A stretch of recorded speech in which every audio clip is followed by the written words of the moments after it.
Justice Sanjeev Khanna ने आज देश के 51वें चीफ जस्टिस ऑफ इंडिया की शपथ ले ली।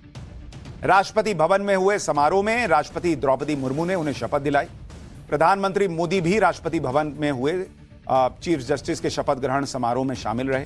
राष्ट्रपति भवन में शपथ ग्रहण समारोह खत्म होने के बाद एक ग्रुप फोटो सेशन भी हुआ, जिसमें राष्ट्रपति द्रौपदी मुर्मू, उपराष्ट्रपति जगदीप धनखड़, प्रधानमंत्री मोदी, नए चीफ जस्टिस संजीव खन्ना, पूर्व चीफ जस्टिस डीवाई चंद्रचूड़ और कानून मंत्री अर्जुन राम मेघवाल एक साथ नजर आए। पीएम मोदी ने शपथ ग्रहण की तस्वीर ट्वीट करते हुए सीजीआई का पद संभालने के लिए जस्टिस संजीव खन्ना को बधाई भी दी। जस्टिस संजीव खन्ना अपने धमाकेदार फैसलों के लिए जाने जाते हैं। उन्होंने अपने अब तक के कार्यकाल में कई बड़े और चर्चित मामलों में ऐतिहासिक फैसले सुनाए।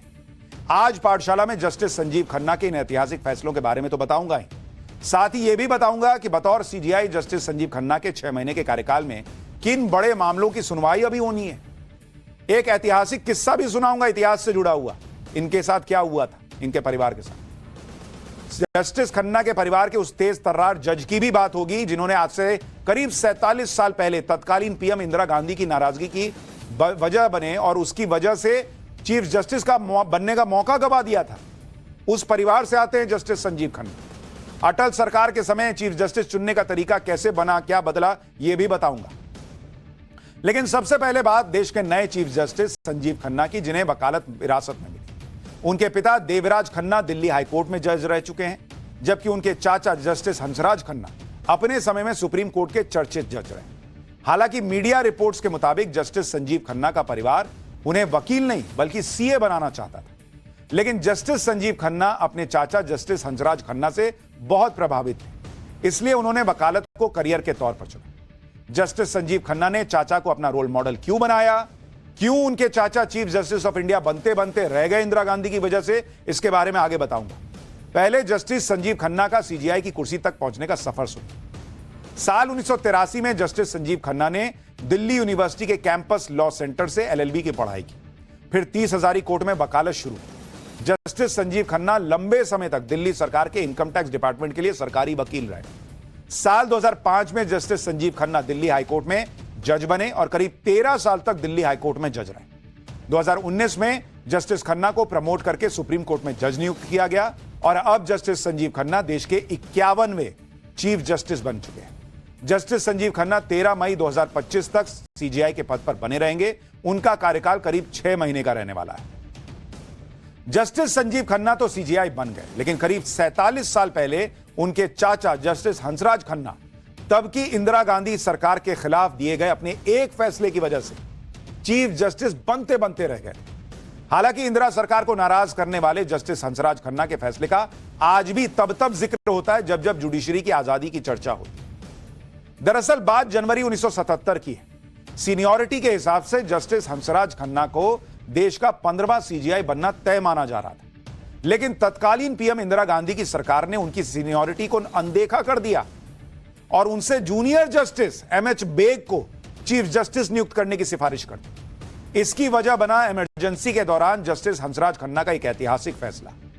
एडीएम जबलपुर बनाम शिवकांत शुक्ला मामले में आया यह तत्कालीन पीएम इंदिरा गांधी को पसंद नहीं आया।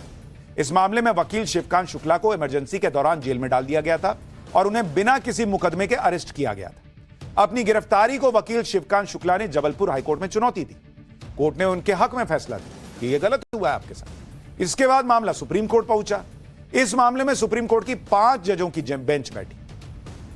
5 जजों की बेंच में से 4 जजों ने हाईकोर्ट के फैसले को पलट दिया, लेकिन बेंच में शामिल जस्टिस हंसराज खन्ना, जो अब सीजीआई बने हैं, जस्टिस संजीव खन्ना उनके चाचा थे, उन हंसराज खन्ना ने अलग फैसला दिया और कहा कि संविधान के आर्टिकल 21 के तहत दिए गए जीने के अधिकार से किसी को भी वंचित नहीं किया जा सकता। जस्टिस हंसराज खन्ना ने अपने फैसले में यह भी साफ किया कि इमरजेंसी लगे होने के बावजूद संविधान में दिए गए right to life and liberty की अनदेखी नहीं की जा सकती।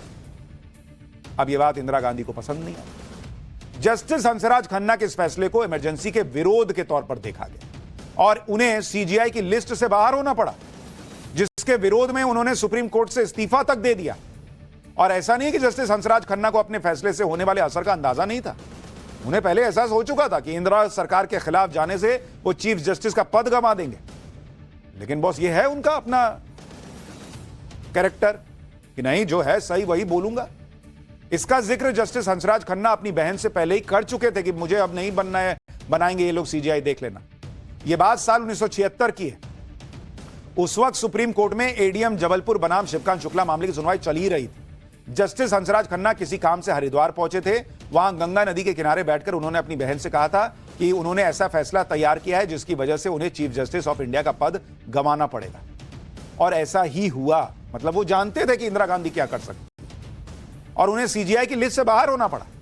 हालांकि इंदिरा सरकार गिरने के बाद जस्टिस हंसराज खन्ना चौधरी चरण सिंह सरकार में कुछ दिन के लिए कानून मंत्री बने थे। और यह भी एक इत्तेफाकी है कि जब साल 2019 में justice Sanjeev Khanna supreme court में जज बने तो पहले दिन वो उसी कोर्ट रूम में बैठे जिसमें उनके चाचा जस्टिस हंसराज खन्ना कई अहम मामलों की सुनवाई कर चुके। तो राहुल गांधी जो आज संविधान की कॉपी लहराते हैं, उसकी धज्जियां कैसे उनकी दादी जी की सरकार के समय उड़ी है, उसका एक और उदाहरण भर है।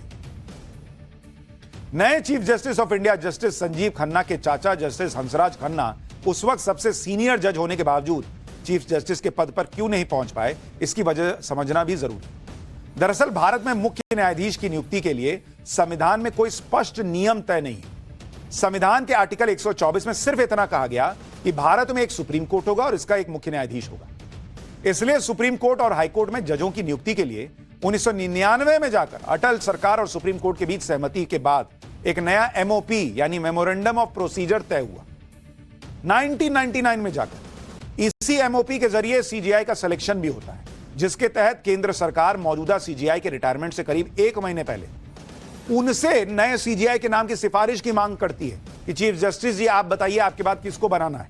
सरकार नहीं थोपती है। एमओपी में तय की गई प्रोसेस के तहत मौजूदा सीजीआई नए सीजीआई के नाम का प्रस्ताव कानून मंत्रालय को भेजते हैं, जिसके तहत सुप्रीम कोर्ट के सबसे सीनियर जज के नाम की सिफारिश की जाती है। जज की सीनियरिटी उम्र से नहीं बल्कि सुप्रीम कोर्ट में बतौर जज आप कितने साल काम कर चुके हैं इस पर तय होती है।